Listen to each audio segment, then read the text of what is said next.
And tonight we're taking a closer look at the drive to put high school sports back in play. There's a statewide organization called Let Them Play Michigan Incorporated. Its members include student athletes, parents, coaches, and school administrators. Joining me now are Dr. Joseph Gettler, an orthopedic sports medicine surgeon, and Peter Rudell, who's the spokesperson for Let Them Play Michigan. Gentlemen, thank you for being here with me this evening. Our pleasure. So, Peter, let's begin with you. You recently sent a letter to the State Director of Health and Human Services. What is the organization asking for? Simply to let our students play, right? The data and science that has been out for weeks supports the conclusion that it's safe for our students to begin playing high school athletics.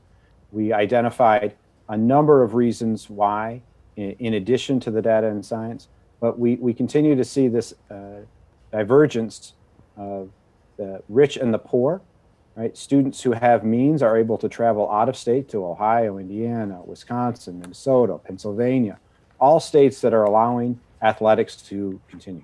I was talking today to a hockey coach. Approximately 150 teams from Michigan are traveling out of the state to continue to play their sport because it's allowed in those various other states. So we just want them to play here at home in Michigan. Have you had any response? We've had multiple conversations with the state health director, with the governor's office. Everything has been very positive and moving in the right direction. We're just anxious that it's not moving quick enough, right? The data and science is there. There should not be a delay. We should be ready to play February 1st, like the governor's order indicated a few weeks ago. So, Dr. Joe, you have 4 kids, all of whom are involved in sports. And as a parent first, do you have any concerns about their risk of getting COVID? And as a doctor, what steps need to be taken to ensure the safety of athletes while they're out there?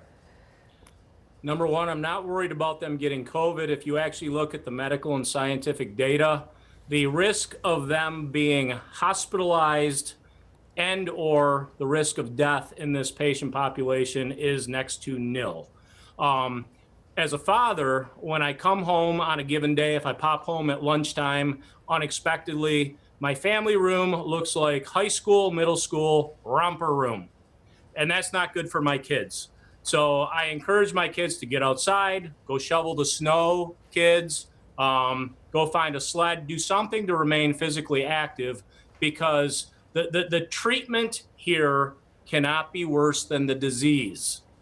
These kids need to do what they love to do, and a lot of it for our kids is, physical activity and sports.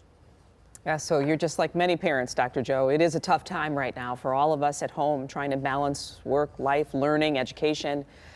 Peter, tell us why now is the time to bring back high school sports and benefit these athletes. Well, the sports season is short already. We've shortened the winter sports season.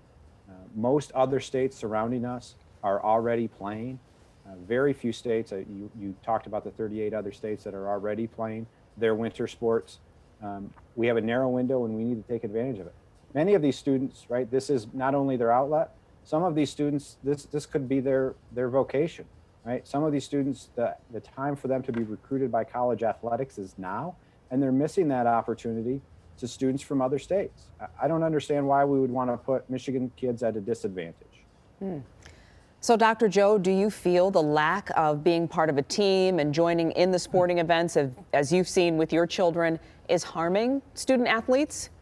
Absolutely. I'm not a psychologist or a psychiatrist, but when I see a lot of these kids in the office, and I'll get into the injury component in a second, but when I see them in the office, I'm seeing kids that seem more anxious to me than I would expect, and they seem a little bit lost. Because a lot of these kids, their identity revolves around, in part, their identity as a teammate, as an athlete, as a student athlete, and they're not getting that. Okay. So, Peter, your organization holding a rally tomorrow at the state capitol. Tell us about that move and what you expect to happen. We expect, 1,000, if not more, parents, coaches, teachers, student athletes to come and really in a positive movement to show their willingness to play their sport really exercising their First Amendment right to petition their government. I'm excited on a cold January day that all of these folks are going to come to our state capitol and urge the governor and the state health director to let them play. And Dr. Joe, what are you doing at home? I mean, how are you keeping their spirits lifted? What kind of conversations are you having just to help us parents out here?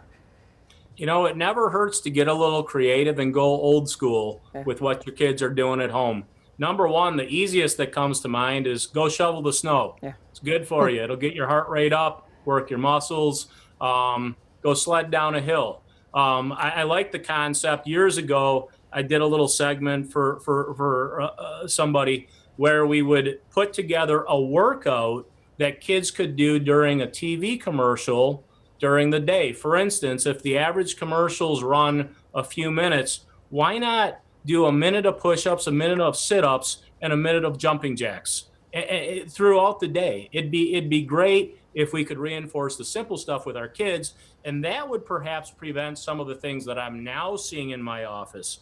Because although I'm not seeing the volume of injuries because there's not as many kids doing stuff, I'm seeing more things like startup injuries where all of a sudden there's an injury because their body wasn't acclimated, or a more serious injury because their tendons, ligaments, muscles, and growth plates weren't ready to go, and they tried to go out and do something, but they had been sedentary for too long. Well, Dr. Joe, thanks for that advice. Appreciate it. And Peter will be monitoring that rally. We thank you both for being with me tonight. Thank you. Our pleasure. All right. Thank Looking you, forward to Glenda. talking again soon. Thank you much. Thank you.